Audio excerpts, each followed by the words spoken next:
Are you ready to stop the self-sabotage and create the life you desire? Well, in order for that to happen, you need to break free from the bad beliefs that are holding your success hostage. You need to optimize the stress by turning it into extra energy for success. And those hurtful habits? Well, we need to give that pain a purpose for progress. Welcome to Stop the Self-Sabotage and Create the Life You Desire podcast.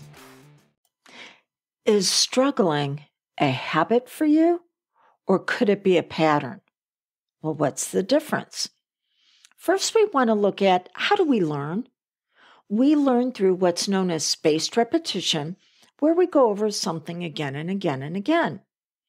Or we go through immersion, where we're actually engaged in the activity.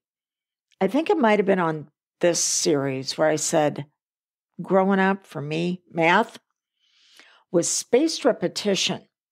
It was knowledge, but it was knowledge I did not keep because I didn't have to use it. At least not the theories that I was being shown. So habits.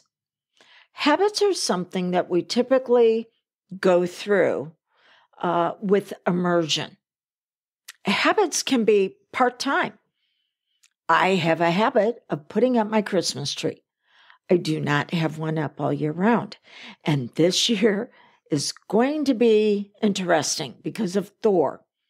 I didn't put one up last year because he was a puppy. In case you don't know, he is my Saint Dane, a cross between a Saint Bernard and a Great Dane. Looks like his mother, the Great Dane, with the crazy Saint Bernard personality, 150 plus pounds of puppy.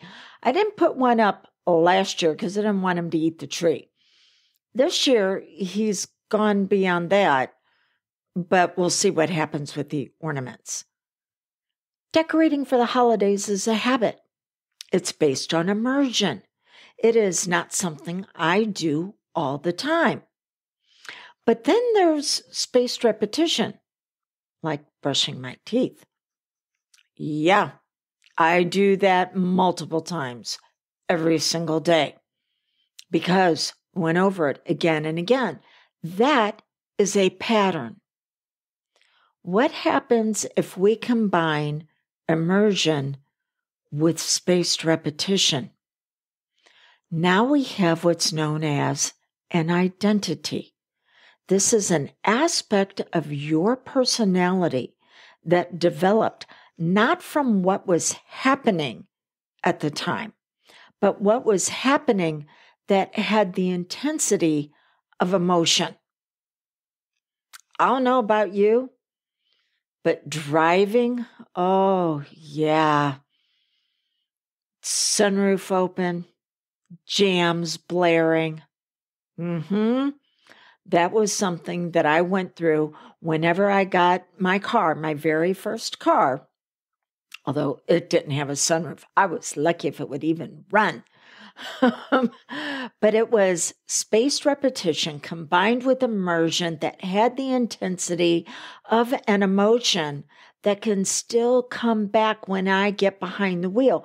And what's interesting is whenever you unlock a level of your identity, you unlock everything that's at that level, congruent with the identity. So I got my first car as a means to get back and forth to school because I had been suspended from the bus. We won't go into that. Always a little bit of a rebel, but rebels always want to move away from something that is completely different than moving into freedom. But think teenagers, you get it. So whenever I drove myself back and forth to school, excellent. But then it unlocked other things at that level. Getting a job, but having my own money. Having the money now for gas to hang out with friends. So when you have an identity that has a particular focus, it has feelings, and then actions. Well, that will determine, do you approach goals or do you avoid pain? And that's where we can have a challenge with getting goals, having the type of life that we want to create. Now, maybe you just have a habit of hurt in one area of your life, and it's been put in a compartment. That's excellent. Then what's in that compartment is going to be easier to deal with. But if you have a pattern that has spread out to other areas, this is where you're going to need the assistance of someone who has power above. There are 4 aspects to learned helplessness, and it is learned. The first one is personal. It's our fault. I cannot tell you how many times I have worked with a client who said, my relationship is awful, whether it is with the significant other or it's not going well with friends and it's a challenge at work. What's wrong with me? Okay, what's also wrong with them? Because this is not something that happens just one-sided. How are they invested in your identity of you being the one who is harnessed to all the hurt, the harm, and carrying the load for everybody? Just something to think about. So learned helplessness says you're going to take everything personal.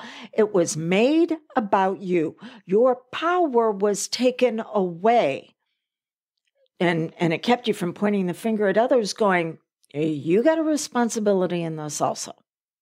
And then from there, you began to see it pervasive. It was spreading into other areas and permanent. It is always going to be like this. And then your subconscious mind, which runs all of your habits and patterns, attaches symbolism that has you small and tiny, and you can't move and you can't break free. And this problem is looming over you like the boogie monster, pointing its finger at you and telling you what you have to do. Now, if you're going to rebel, you're going to flip it off and you're going to move away from it. But if you're so busy moving away from what's causing pain in your life, you're never going to get your goals. Because those you have to approach, you have to move towards them. And so someone who has power over you can be using that power to continue to reinforce learned helplessness. Instead, you need someone who has power above. By the way, this teaching is from the current workshop that I have available, Spiraling from Struggle into Success, Healing, Wholeness, Thriving, and a Life by Design. But what I'm teaching from right now is the focus for fulfillment. Because if you want better answers, you need to ask better questions, and you need to ask better questions in a way where you have to implement for impact. You actually have to immerse yourself into an experience with spaced repetition again and again until that identity that you're developing that is going after the type of life that you want to have, that's waiting for you, that is absolutely magnificent. That identity is what needs to be cultivated. And to be able to do that, well, working with someone who has power above. They know what questions you should be asking yourself. So whether it's me or someone else that you're working with, a mentor, a guide, a therapist, I don't want to hear you repeating the same old story. You're sick of it. Well, it's not going to be too long, and I'm going to be sick of it too. Because all we're doing is reinforcing the identity attached to that story.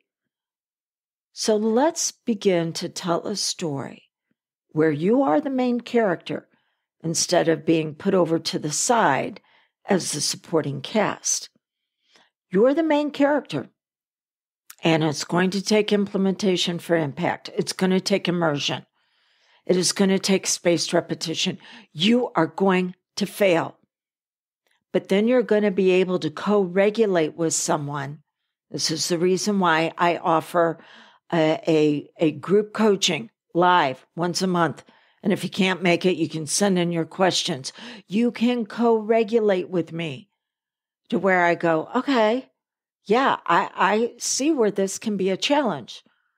And this is also what I see as your next step to take that challenge and turn it into a stepping stone for your success.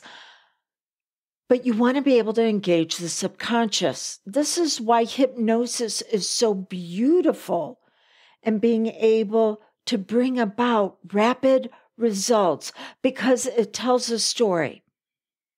But it tells a story of you. And, oh, what treasures are awaiting to be discovered, what destiny is calling you forward. And if anything from your past, in your present, or ever to arrive in your future should try to hold you back, that will simply reinforce your ability for achievement. This is a cycle of progress that can and will work for you. By the way, that was part of a hypnosis session that I just did for your subconscious. I hope you'll join me in Dreams into Reality.